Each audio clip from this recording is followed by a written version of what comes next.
is Bean to Barstool, a podcast that looks at the intersections of craft beer and craft chocolate. My name is David Nilsson. I'm a professional beer writer and an advanced cicerone, and the creator and host of this show.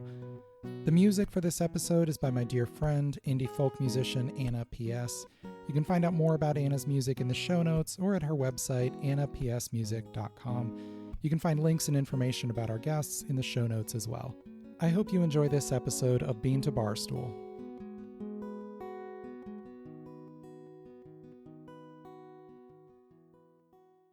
In this episode, we'll talk with Dennis Malcolm Byron, better known in the beer world as Ale Sharpton, a beer expert, writer, photographer, and consultant living in Atlanta, Georgia.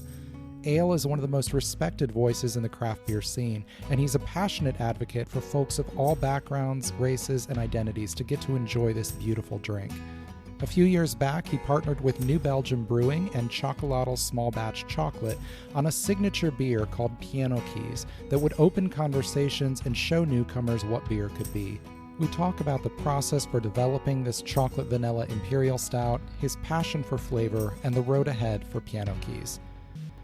I started as a writer for hip hop and a lot of magazines like that, but I've always just had a real passion for beer. And I think I had an opportunity to kind of write in the language that I speak and a lot of people can relate to, which is an approach of more down to earth, almost a conversational tone, but yet some of the journalism qualities that you would see in professional writing. That's Ale Sharpton, and his eclectic range of interests and obvious enthusiasm make him a wonderful ambassador and advocate for craft beer. I've followed and respected Ale on social media for years, and when I found out he was partnering with a bean-to-bar chocolate maker and an amazing craft brewery to create a chocolate beer called Piano Keys, I knew we'd be friends. I got the chance to briefly meet him in person at the Craft Brewers Conference in Minneapolis back in May, and we spoke recently to talk all about his delicious Imperial Stout, his passion for beer, and his desire to see it reach a wider and more diverse audience. Well, Ale, thank you so much for coming on Bean to Barstool. It's good to have you on here. Thanks for having me on. I'm excited about this one. Tell us generally what you do in the beer world and specifically what you do in the Atlanta beer scene. What I do is just bring that presence that has been needed since I started in an industry writing. That would be going on 3 years now? So I'm kind of telling my age there. And entering the beer scene, which I did not see at all, let alone being a Black writer, was something new. And I knew that it was going to happen eventually where I would have a place in the beer industry due to the way I dress, the way I talk, the music, my approach to creativity, design, all those different things. And then, of course, my passion for beer. And so I was the only one doing that in Atlanta. And I kind of, on a selfish side of things, wanted to change the beer scene of Atlanta, let alone Georgia, because of the very limited ABV laws, to make it 6% under. And if you can only imagine the types and styles and creativity of beer that would be available with that designation, it wasn't working. So they knew me as a person who wanted to change the laws, lobby for it, write about it, politic for it. And so that became a way where I would be a pioneer in the beer scene around this area and make a difference. And now, as I thought, 2004, the law changed to 14%, and Atlanta and Georgia, for that matter, are great beer entities in U.S. That's fantastic. What first got you into craft beer? Was there a particular beer that kind of got you on that road? I always liked beer. Even when I took a sip from my uncle's bottle or pony of High Life, I was like, I like it. That's what I'm gonna drink when I'm your age, Unc. And he just laughed. And through college, the end of high school, college, and although everybody's drinking wine coolers and stuff, but I always loved beer. I love the packaging. I love the fact that you can have 6 in 1 and stretch it out. And I just love I never liked anything else really from a libation standpoint. So then I noticed that the packaging is really interesting, the style and all the kind of like hooks that were on television. And I just always known that people would be cool around that beverage, be down to earth. And then when I really started trying flavors, going to Cornell, being exposed to different styles, and then trying Brooklyn Black Chocolate Stout by Garrett Oliver, I was like, you know what? I want to dig deeper into this and really study the craft, get with people who are in the business, and take this thing seriously. I love the fact that beer can basically create any flavor profile more than any other libation in the world, from roastiness to chocolate to peanut butter to whatever have you, strawberries. It's just so wide open. And I'm coming from a lineage of chefs where flavor is a big thing for my family.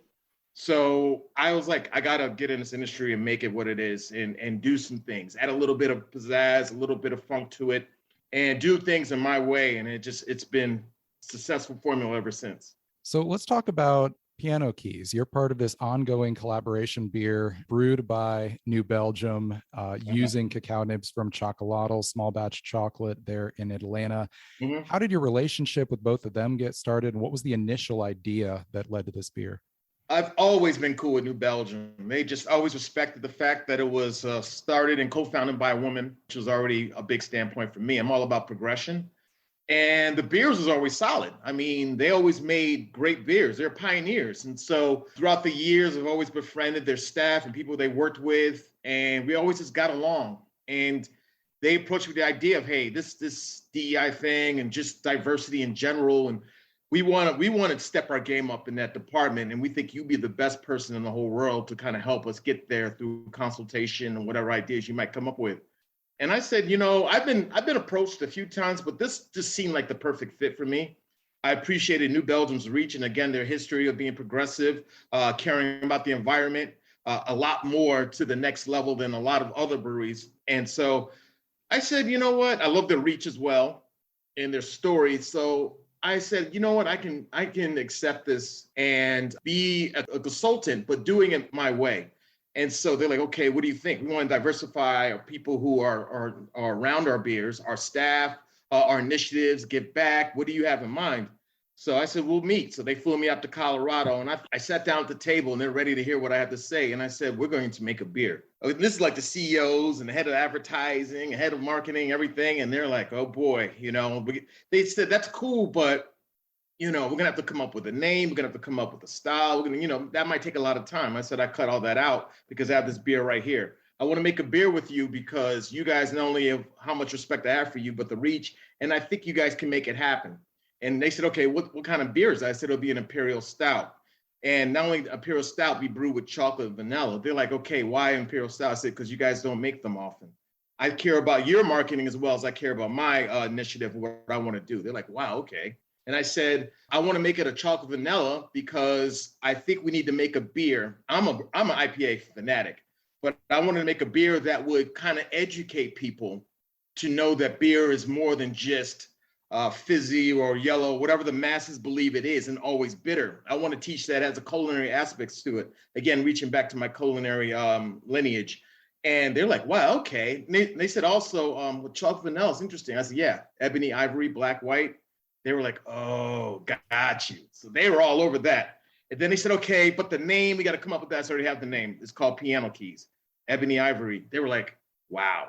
I said, I'm a music lover. I think we can implement a lot of things on the marketing side with that. I was a marketing major in school. So I always was into advertising and marketing and design. So that was a big thing. And then I said, not only do I have the name for the beer, Piano Keys, which is not taken, I also have the design for it, and I'm an artist, so I drew up even the intricacies. I made sure that the font itself was not only paying homage to Blue Note, which is one of the most respected jazz labels in the world, but also a mix of some soprano kind of Godfather kind of font.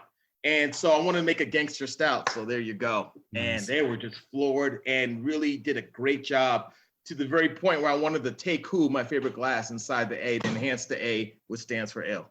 So those kind of things, they were just really, they really were wowed by it, honestly, if I could say so myself, on how much I put into it.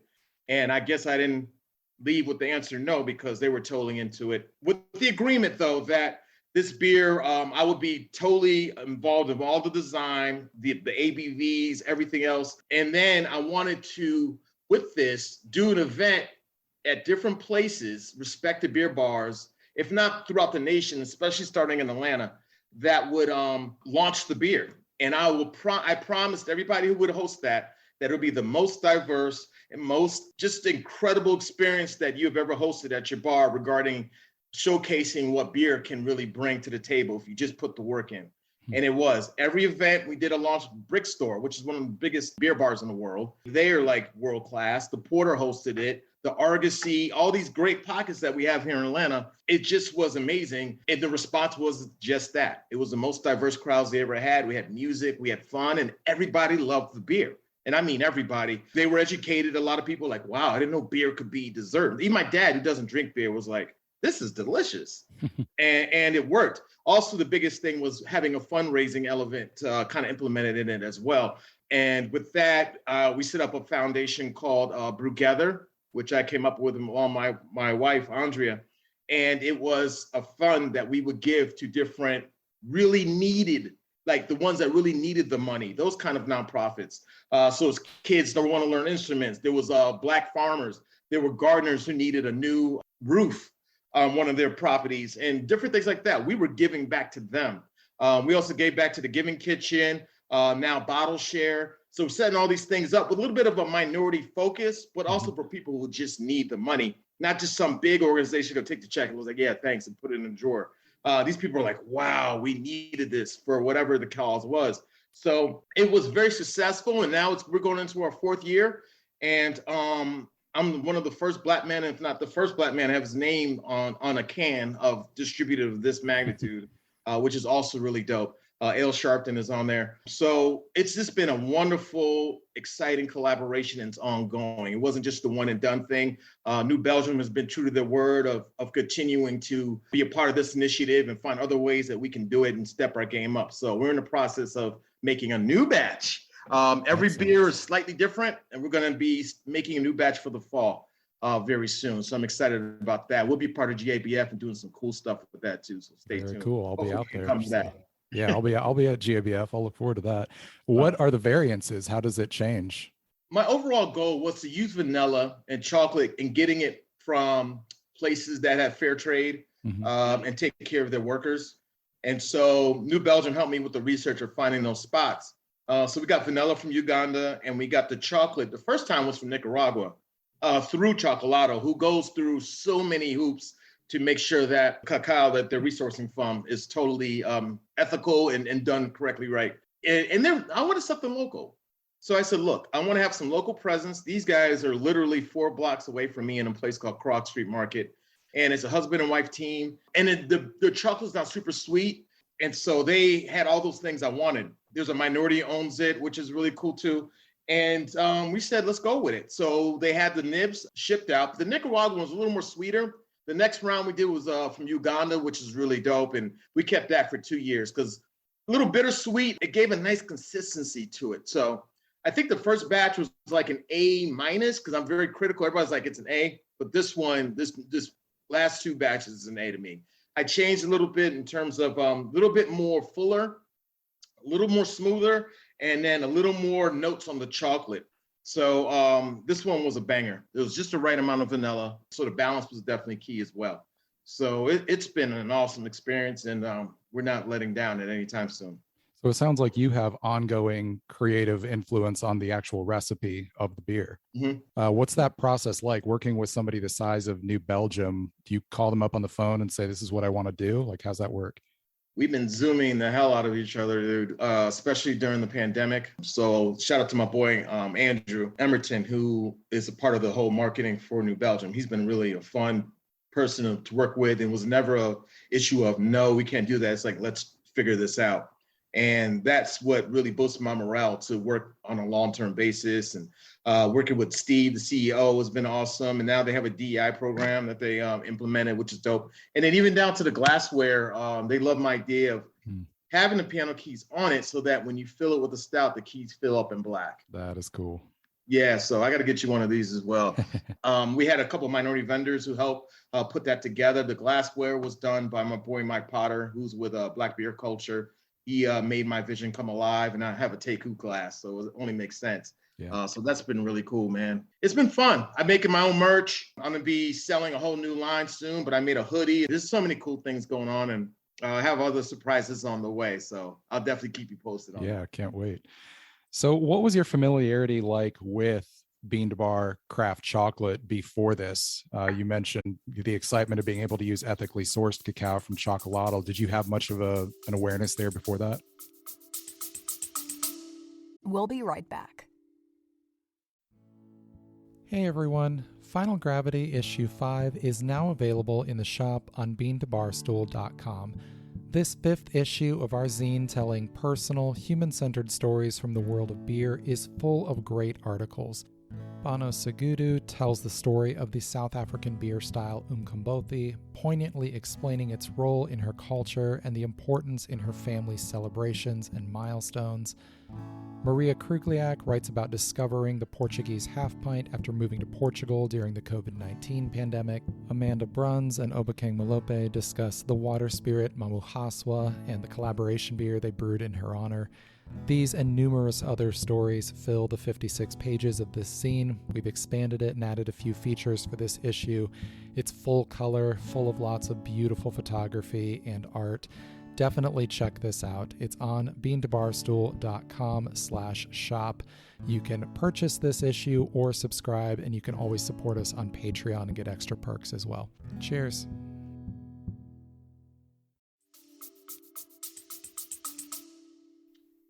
Yeah, my mom, my wife, they're all chocolate lovers. They've made me a chocolate aficionado, so I had no avoidance there on what to pick there. My sister Simone's a chef and awesome baker, so she always makes cool. It's just around me, and chocolate, I just love it.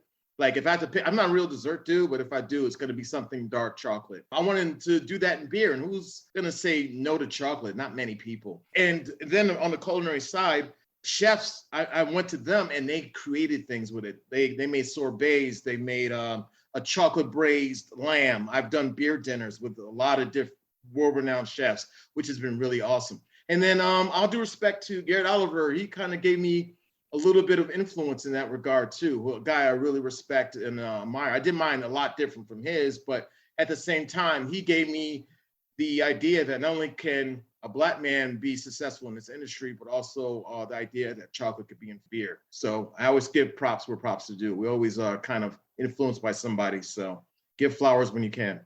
So you mentioned BrewGether that was raising some funds that you were able to donate to some great nonprofits. How does that work on an ongoing basis? Is a certain portion of every can go to that? Now it's to the point where they're putting funding aside to guarantee we're going to get the money, which is really, really dope, through New Belgium. It was based on sales originally, but now we're creating a way where but we have to do it now a little more on the nonprofit side and get someone to donate it totally correctly, because we just gave checks to nonprofits, but we want to make it a little more seamless this time. It's been an awesome experience. I've been well received by writers such as yourself. People get the vision. It's not a Black beer. It's not this type of beer. It's a beer. It's a beer that's helping make a difference, and that's the ultimate part of it.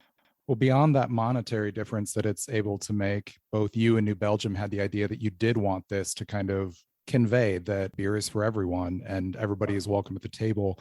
How have you seen that play out with Piano Keys? What kind of conversations or doors have you seen opened by this beer? There've been a lot more collaborations. My beer, we did it, I said about 4 years ago, and during the pandemic, another stout came out by Weathered Souls. My man Marcus had an idea of coming out and doing a stout, The Black is Beautiful, which was also something dope that I helped support and make happen. And so it's in the same kind of family as what basically I did with Piano Keys, which is really dope. And then now there are a lot more collaborations where we're bringing people in from all likes, which is dope. A lot of breweries are starting to open their mind a little more and realize that beer is for everyone.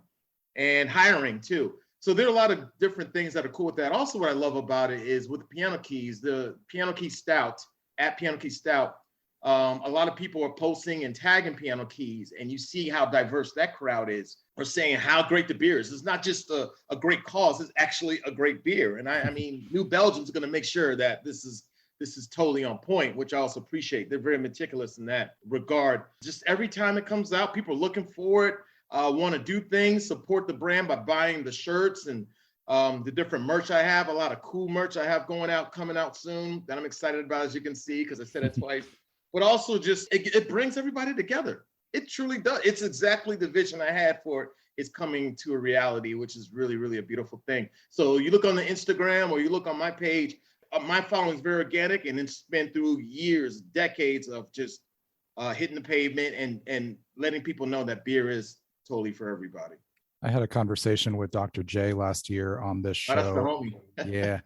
About how the tasting experience with beer can be a way to get people of different backgrounds together around a table, and you hear each other's stories, defenses come down.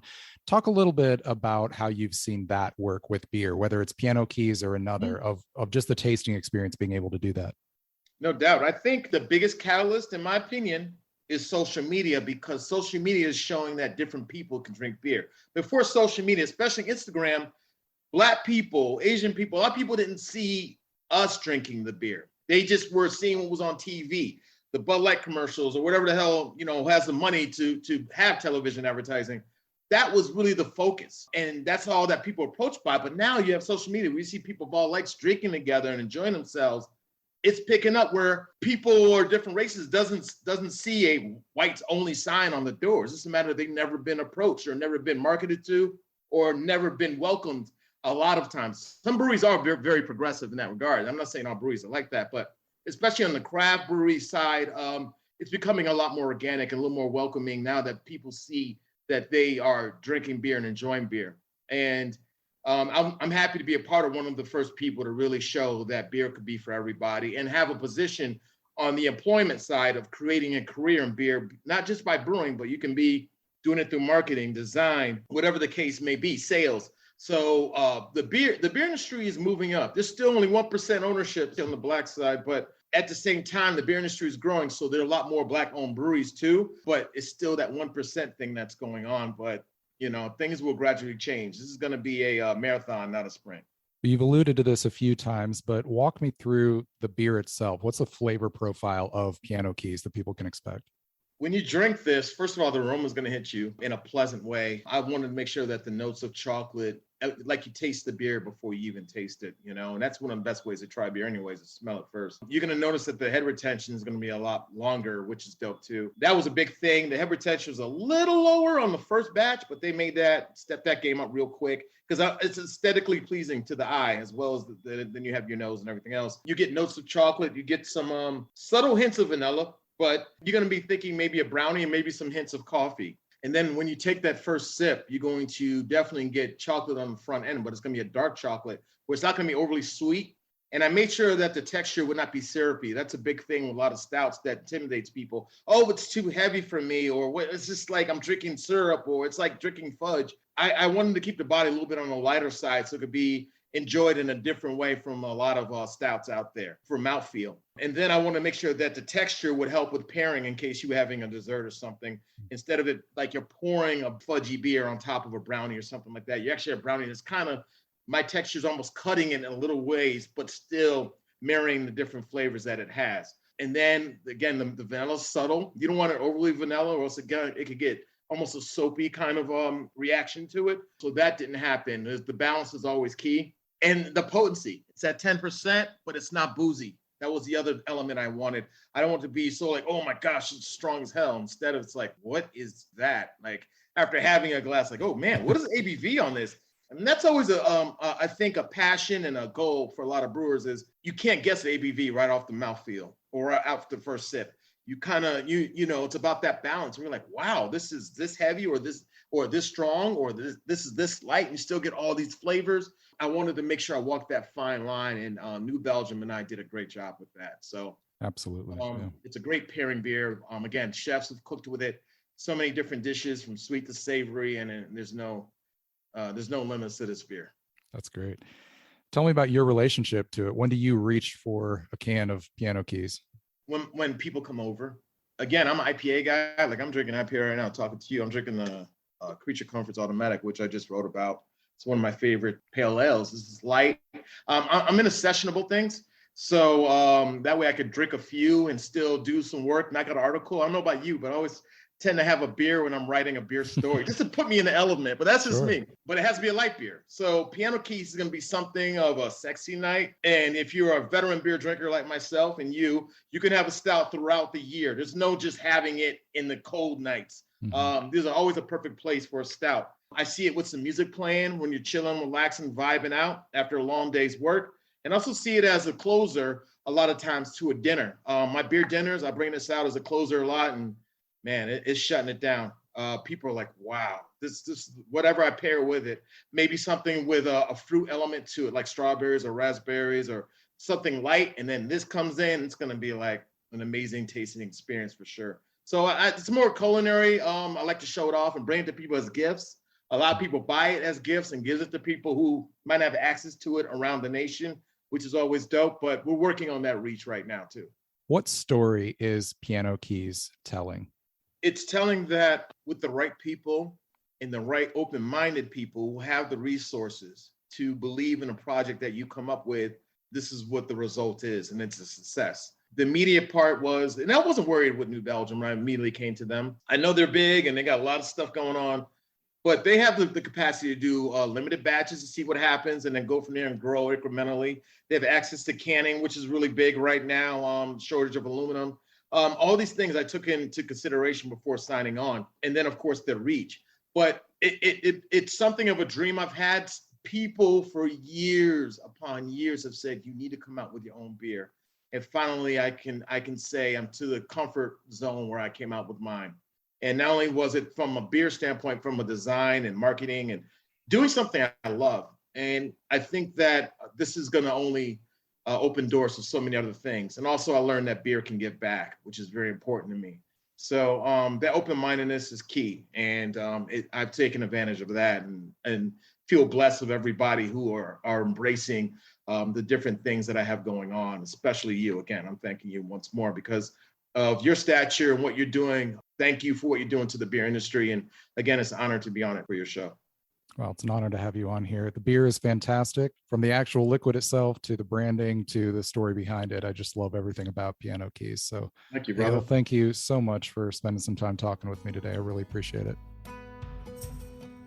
While talking with Ale, I felt from the start like we'd been friends for years. His kindness is inviting and his excitement is contagious, and I look forward to sharing beers with him in person in the future. You can order the Piano Keys Stout from newbelgium.com. It's available to be shipped directly to your door if you live in a state whose laws allow that. You heard Ale mention that he'll be rolling out new merch for the beer soon as well. I'll put links to his accounts and to the page for ordering the beer in the show notes. Thanks again to Ale Sharpton for coming on the show, and to all of you for listening. I hope you enjoyed this episode of Bean to Barstool.